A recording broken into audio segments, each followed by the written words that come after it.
Bon, il est l'heure de commencer la première vidéo de la chaîne. Oh mon dieu, mais pourquoi je suis sous forme humaine? Mes pouvoirs seraient-ils brouillés sur cette chaîne? Eh mais en fait, je m'en bats les couilles. Salut les Full Guys. Aujourd'hui, ce n'est pas 5 fées, ni 10, mais 15 fées sur Mario. Et oui, plus de fées, mieux c'est. En avant.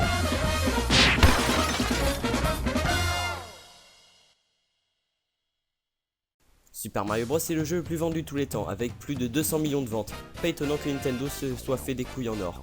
Mario était censé posséder un jetpack, mais il devait surtout posséder un putain de fusil. Mais vous imaginez, il aurait pu devenir un des plus grands FPS comme Call of Duty, Battlefield, Halo ou Doom. Le jeu original a été réalisé sur 32 kilooctets, ce qui représente aujourd'hui 1/125e d'un fichier MP3, ou encore pire, environ 1 millionième d'un grand jeu d'aujourd'hui.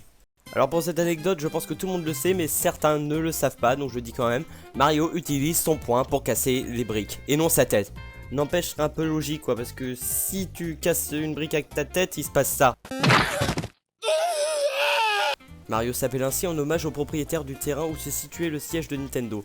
Pour vous dire que Nintendo, pour les noms, il se foule pas trop. Dans le tout premier jeu, les buissons et les nuages sont exactement le même dessin, mais seule la couleur change. Pour vous dire, même dans les graphismes, ils se sont pas foulés. Bon, tu me diras, ils ont réalisé le jeu sur 32 kilobits, donc c'est bon, je laisse passer. Les développeurs ont donné un chapeau et une moustache à Mario pour ne pas avoir à animer son visage. Bande de flemmards! Lors de sa première apparition dans Donkey Kong, Mario était charpentier. D'ailleurs, quand Mario était charpentier, il était dessiné comme un homme d'âge mûr ayant une calvitie. Et faut pas cacher, il avait un peu abusé sur la binouse. Mais maintenant il possède de beaux cheveux. Mais certains théoriciens affirment qu'il porte une perruque, ce qui expliquerait pourquoi ses cheveux et sa moustache ne sont pas de la même couleur. Intriguant, n'est-ce pas? Super Mario Bros 2 n'est sorti qu'au Japon. Quoi, comment ça, même le jeu est sorti chez nous, qu'est-ce que tu racontes, pouce rouge? Oh mon dieu, un kikou sauvage apparaît. C'est la version américaine. Le jeu original étant jugé trop difficile a été remplacé par une adaptation du jeu japonais Doki Doki Panic, mais en Mario.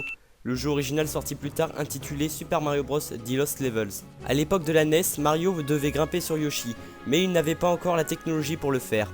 Attention les gens, fact qui va vous étonner, même moi j'étais assez surpris, à l'origine, Bowser était un bœuf. Charal! Non je déconne pas, mais au final Nintendo ont changé cela en se rendant compte qu'il ressemblait plus à une tortue. Il est possible de sauter au-dessus d'un drapeau dans Super Mario Bros. En effet, ceci est réalisable dans le niveau 3 du monde 3, mais cela n'a pas grand intérêt, car même si vous courez sans relâche, le motif du château ne fait que se répéter, et vous mourrez comme une merde à cause du temps qui s'est écoulé. C'est génial! Mario s'appelait Jumpman dans Donkey Kong, mais encore avant, il était nommé Mister Video par Shigeru Miyamoto. Ouais, chacun ses délires, après tout, il fait ce qu'il veut.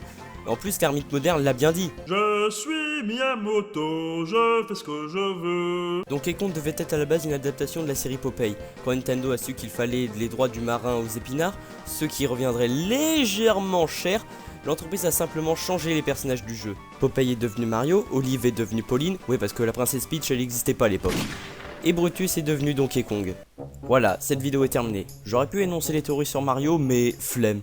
Dites-moi dans les commentaires d'autres faits intéressants sur Mario, c'est toujours bon à savoir. Dans tous les cas, n'hésite pas à t'abonner à la FoolTube, à ma chaîne, et visiter les chaînes des autres membres de la FoolTube. Sur ce, ciao les Full Guys.